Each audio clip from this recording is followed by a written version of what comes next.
ದವಾಖಾನಿ ತುಂಬಾಕ್ ರೊಕ್ಕ ಇಲ್ರಿ ತೋರ್ಸಾಕ ಮತ್ ಒಂದಿಟ್ ಸಹಾಯ ಮಾಡ್ರಿ ನಮ್ಗ ದಯವಿಟ್ಟು ಹುಡುಗಿ ಮಾಡ್ಕೊಂಡ್ರಿ ನಮ್ಮ ಮಗ ಕಿವಿ ಕೇಳಂಗಿಲ್ರಿ.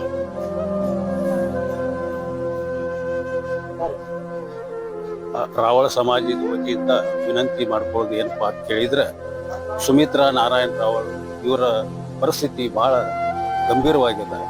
ಯಾಕಂತ ಕೇಳಿದ್ರೆ ಒಂದು ಮಗಳು ಕಿವಿಡಿ ಮಾತಾಡಕ್ ಬರಂಗಿಲ್ಲ, ಒಂದು ಮಗ ಏನೈತಿಲ್ಲ ಕಿವಿ ಕೇಳ್ಸಂಗಿಲ್ಲ, ಒಂದು ಮಗಳಂತೂ ಇವ 4-5 ವರ್ಷ ಆಯ್ತು ನೆಲಬಟ್ಟೆ ಮಕ್ಕೊಂಡು ಬಿಟ್ಟೈತಿ. ಆದ್ರೆ ಇರಾಕ್ ಒಂದು ಮನಿ ಸಹಿತಿಲ್ಲ.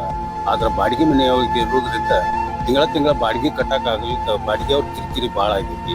ಅದಕ್ಕೆ ಯಾರಾದರೂ ದಯಾಳುಗಳು ತಮ್ಗೆ ಕೈಗೆ ನೀಗಿದಷ್ಟು ಎಷ್ಟರೇ ಆಗುಲ್ದಾಗ ಅವರಿಗೆ ಧನ ಸಹಾಯ ನೀಡಬೇಕು ಅಂತ ಹೇಳಿ ನಾನು ನಮ್ಮ ರಾವಳ ಸಮಾಜದ ವತಿಯಿಂದ ಅತ್ಯಂತ ವಿನಯಪೂರ್ವಕವಾಗಿ ವಿನಂತಿ ಮಾಡ್ತೀನಿ.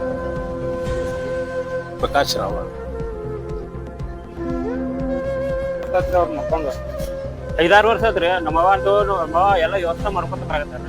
ಮತ್ತೆ ನಾವು ಕೈಲಿ ಎರಡು ಎಪ್ತಿದ್ವು, ಮಾತಾಡೋದು, ಅಕ್ಕಿ ಕೇಳ್ಸುದು, ಅಕ್ಕಿ ಊಟ ಮಾಡ್ತಿದ್ವು, ಅಕ್ಕಿ ಹಾಕೋದು ಮಣಗ್ಸೋದು ಭಾಳ ನಮ್ಮವ ಒದ್ದಾಡಾಕತ್ತಾರ. ನಾನು ಈ ಊರಾಗ ಇರಂಗಿಲ್ಲ, ಎದ್ದು ಕುಂಡ್ರಂಗಿಲ್ಲ, ಮಕ್ಕೊಂದಲ್ಲೇ ಮಕ್ಕಳೋದು, ಕುತ್ತಲ್ಲೇ ಕುಂಡ್ರದು, ಅದನ್ನ ಮಾಡೋದು ಅಷ್ಟೇ ರೀ. 6 ವರ್ಷ ಆಯ್ತು. ಅವತ್ತು ಅಲ್ಲಿಗೆ ಕುತ್ತಲ್ಲೆಲ್ಲ ಮಕ್ಕಳೋದಿದೆ. 24 ಮಕ್ಕಳಲ್ಲಿ ಪತ್ರ ಗೋರಖನಾಥಂದು ಬಸ್ ಸುಲ್ತಾಪುರ ಅವ್ರ ಮನ್ಯಾಗ ಬಾಡಿಗೆ ಇದ್ವಿ. ಅಲ್ಲಿ 2 ತಿಂಗಳು ಬಾಡಿಗೆ ಇದ್ವಿ.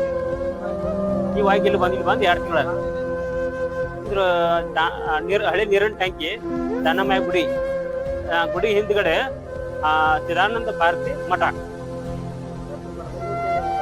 ಬಾಡಿಗೆ ಇದೆ. ಇನ್ನು ಹೆಚ್ಚು ಸುದ್ದಿಗಳನ್ನ ವೀಕ್ಷಿಸಲು ಈ ಕೂಡಲೇ ನಮ್ಮ ಜಸ್ಟ್ ಕರ್ನಾಟಕ ಟಿವಿಗೆ ಸಬ್ಸ್ಕ್ರೈಬ್ ಮಾಡಿ.